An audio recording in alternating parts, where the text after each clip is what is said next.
Efeso, Kabanata 4. Namamanhik nga ako sa inyo, akong bilanggo sa Panginoon, na kayo'y magsilakad ng nararapat sa pagkatawag na sa inyo'y itinawag,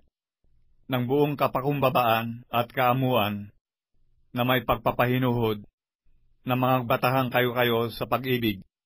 na pagsakitan ninyong ingatan ang pakikipagkaisa sa Espiritu sa tali ng kapayapaan. May isang katawan at isang Espiritu, gaya naman ng pagkatawag sa inyo sa isang pag-asa ng pagtawag sa inyo, isang Panginoon, isang pananampalataya, isang bautismo, isang Diyos at Ama ng lahat, na siyang sumasaibabaw sa lahat, at sumasa lahat, at nasa lahat. Datapwat, ang bawat isa sa atin ay binigyan ng biyaya ayon sa sukat na kaloob ni Kristo. Kaya't sinasabi niya, nang umakyat siya sa itaas, ay dinala niyang bihag ang pagkabihag, at nagbigay ng mga kaloob sa mga tao. Ngayon ito, umakyat siya, ano ito, kundi siya'y bumaba rin naman sa mga dakong kalaliman ng lupa? Ang bumaba ay siya rin namang umakyat sa kaitaasan ng buong sangkalangitan, upang kanyang mapuspos ang lahat ng mga bagay, at pinagkalooban niya ang mga iba na maging mga apostol, at ang mga iba'y propeta, at ang mga iba'y ebanghelista, at ang mga iba'y pastor at mga guro, sa ikasasakdal ng mga banal, sa gawaing paglilingkod sa ikatitibay ng katawan ni Kristo, hanggang sa abutin nating lahat ang pagkakaisa ng pananampalataya at ang pagkakilala sa anak ng Diyos, hanggang sa lubos na paglaki ng tao, hanggang sa sukat ng pangangatawan ng kapuspusan ni Kristo, upang tayo wag nang maging mga bata pa,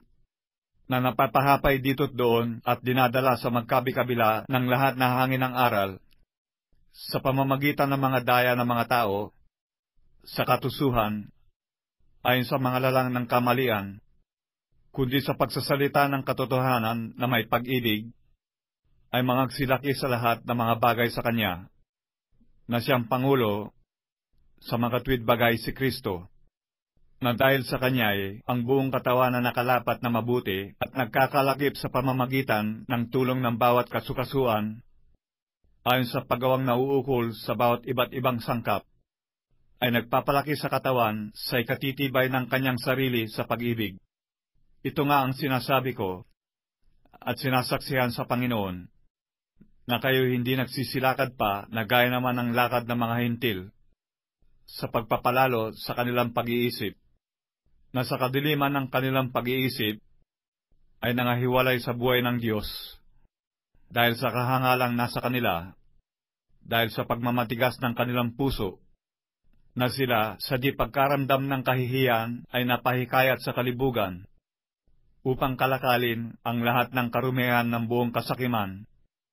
Ngunit kayo'y hindi nangatuto ng ganito kay Kristo, kung tunay na siya'y inyong pinakinggan,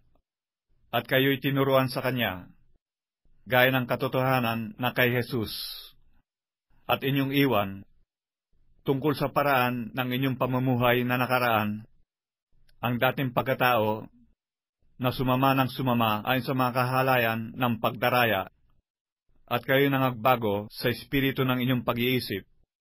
at kayo'y mangagbihis ng bagong pagkatao, na ayon sa Diyos ay nilalang sa katwiran at sa kabanalan ng katotohanan. Kaya nga, pagkatakwil ng kasinungalingan, ay magsasalita ang bawat isa sa inyo ng katotohanan sa kanyang kapwa, sapagkat tayo'y mga sangkap na isa't isa sa atin. Kayo'y mga galit at huwag kayong mga kasala.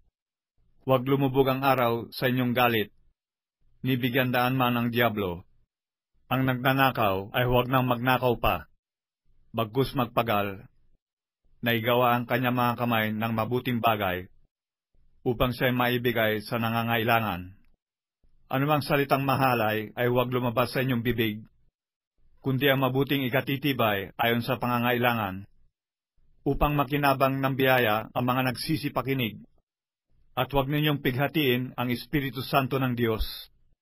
na sa Kanya'y kayo'y tinatakan hanggang sa kaarawan ng pagkatubos. Ang lahat ng kapaitan, at kagalitan,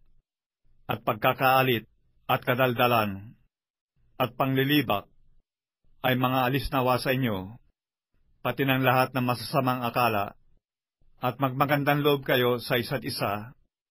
mga mahabagin, na mga patawaran kayo sa isa't isa, gaya naman ng pagpapatawad sa inyo ng Diyos kay Kristo.